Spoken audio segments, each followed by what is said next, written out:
Smartwatches so far have come in boxes of all shapes and sizes, but Apple, of course, does something different.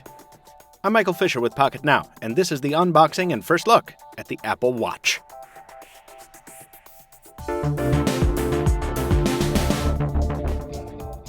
I know we've been dropping a lot of unboxings on you recently, folks, but not to worry.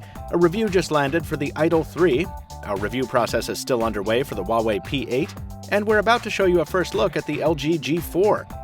But the Apple Watch is the most important wearable to hit the scene in 2015, so let's see what it's like when you actually get hold of one. To begin with, the box is absurdly long, and unlike most Apple products, the watch doesn't appear front and center when you pop the lid off.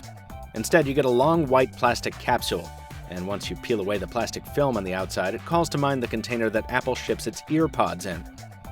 It seems kind of cheap to ship such an expensive accessory in a plastic box, but then again, this is the comparatively low-end Apple Watch Sport.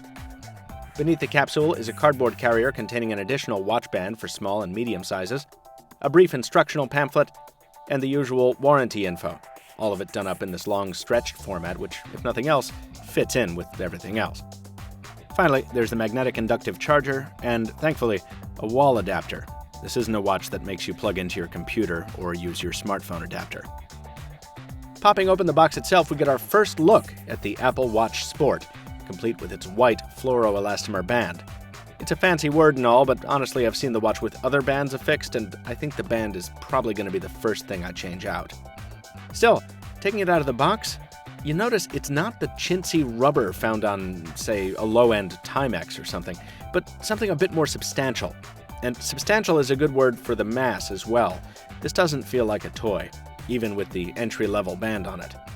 You get some instructions for how to affix the watch to your wrist right on the back of the protective film, and having taken that advice in, we'll go ahead and remove that now. Quiet, please, for the DLAM cam.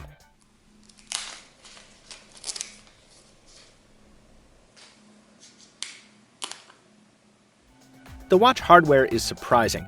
The Sport version's aluminum casing has a powder-coated looking finish, and the 42mm version we have here is portly without seeming ungainly.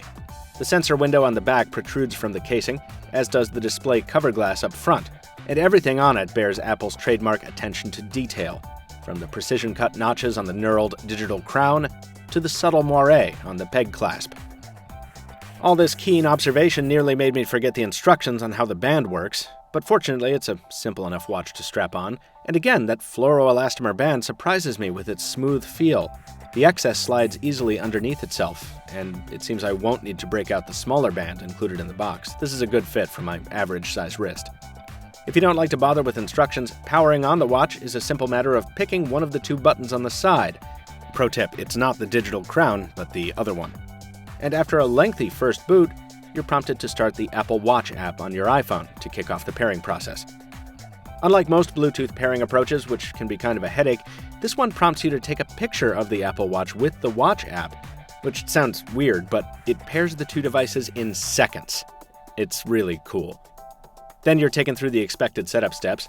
Enter your Apple ID, agree to the phone book's worth of terms and conditions, authorize Siri and location, add a passcode, all that stuff. Then you're asked if you want to install all apps. This is another convenience. The iPhone will search every app you have installed on the phone, and if there's a watch-compatible version, it'll ship it over to the watch right away. This sync process happens in the background, and when it's done, you get a little tap on the wrist letting you know. Much like the tap that gets your attention when you've got a notification waiting. And like everyone says, it's not a vibration, but a tiny, almost playful little flick. There are a ton of differences between the Apple Watch and its wearable competition, and not a few similarities too. But those observations will have to wait for our full review, which will include everything from force touch to sending heartbeats. For now, it just feels nice to have the world's fastest-selling wearable on our wrists, and you can bet we'll be taking a lot of notes in the days ahead to bring that experience to you.